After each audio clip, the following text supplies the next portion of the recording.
Hi, my name's Gary Corbett. This is my channel. Let's see, I guess the best way to start this is to start it. So I'm just trying to get this out, get this done, and have something to put up so people know who the hell I am. First, I guess I should call this my coming out video, but I was a young man in the 60s. That's 50 years ago. So let me put it this way. I was too shy to come out.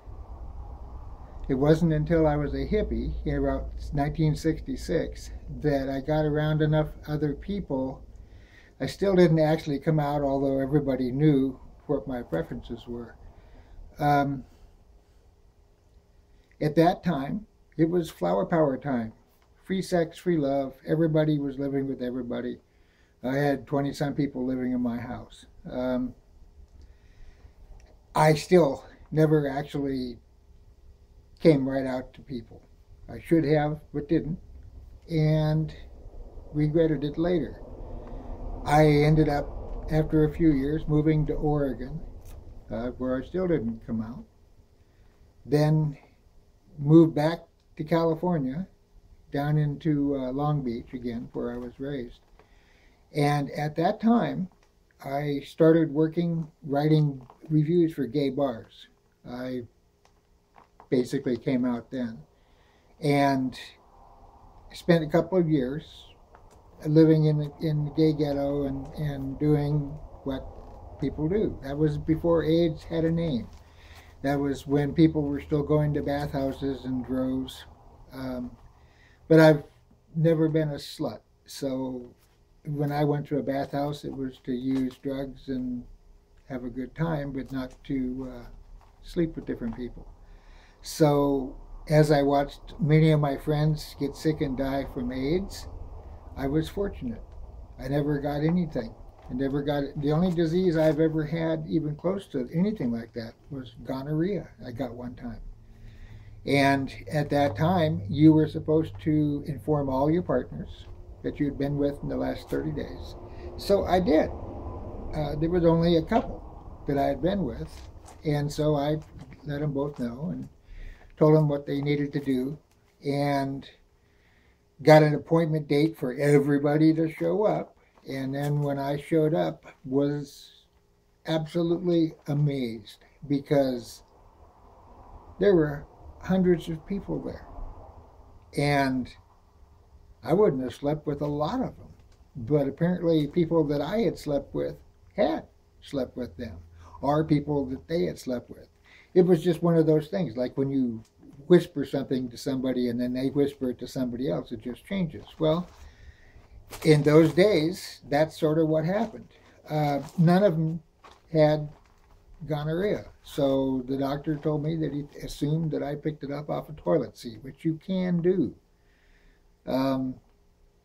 But kind of digressing. So I went back to Oregon after a couple of years. But at that time, in that 2-year time, I marched in the Gay Pride Parade in Hollywood. I hit all of the Hollywood clubs. I wrote for a couple of gay magazines. Took pictures. I met Chaka Chan at the San Diego Gay Pride, and took friends with me. Had a lot of friends, a lot of young friends. And because of the young friends that I had, many of whom committed suicide, I wrote a book, wrote a pamphlet to start with. Then people kept asking me to expand on it, and I did. And after I expanded a lot, it became a book. Then I thought about publishing it, and then thought about what would happen if I did, because it was very explicit. So I sat on it. I didn't publish it. Since then, I've written a couple of other books. And now I've decided, because frankly, I'm 67 years old. It's not like I'm going to be around in 30 years. Although, yeah, maybe I will be around in 30 years. I just don't envision that. However, I would like to leave information that I've picked up along the line. And amongst the things that I picked up, people are going to find interesting. There's a lot of things that I did in the 60s. A lot of people that I met, a lot of people that I didn't meet. I didn't meet Tim Leary. I wanted to stay as far away from him as I could because he had police with him everywhere he went. I tried to not get involved with the police. I got arrested a few times for smoking pot. But that was the thing that happened back then. I still smoke pot. I've been smoking pot over 40 years. I have a medical license for it. I grow it myself, but I don't smoke it all the time. Yeah, that's just the way it is. Sometimes I'll go weeks without smoking any. And frankly, I don't advocate it for people that are under 18 or 19. And it's got nothing to do with the law. I could care less about the law. What I care about is that if your mind is still growing, pot doesn't help it at all. It hurts it. It makes you stupid. Being stupid may be okay, but quite frankly, that limits how you're going to make an income. So if you haven't been smoking pot and you're 16, 17, 18, 13, 14, something like that, don't start. There's no need in it. No need to even experiment with it. What for? If you try it, you will like it. Almost everybody does. The problem is, it makes you stupid. Once your mind is no longer growing, it probably, I guess it still makes you stupid. But it doesn't make you as stupid, and it's not permanent. Any of the other drugs, like LSD, I took a lot of LSD in the 60s. I knew where it came from. So it was something that I did. I've written a book about that. I've written a book about a lot of things. I've actually got 5 books in a series that, all of them are finished, but in the series, talking about what happened in the 60s, what happened in the 70s, what happened in the 80s, what happened in the 90s, what happened in the year 2000, up to 2002. And I stopped there because of, among other things, the statute of limitations. 12 years ago. I don't want to come up any sooner than that because I don't want to get in trouble for anything. Anything more than I've already gotten in trouble for. I've gotten in plenty of trouble.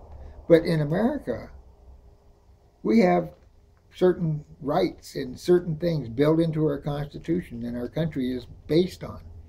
And because of that, I do have, while I've got an arrest record, I do have all the rights that I was born with. In fact, I probably got more rights than I was born with. And that just shows that our country works. It's not working as great as it should be, but it works.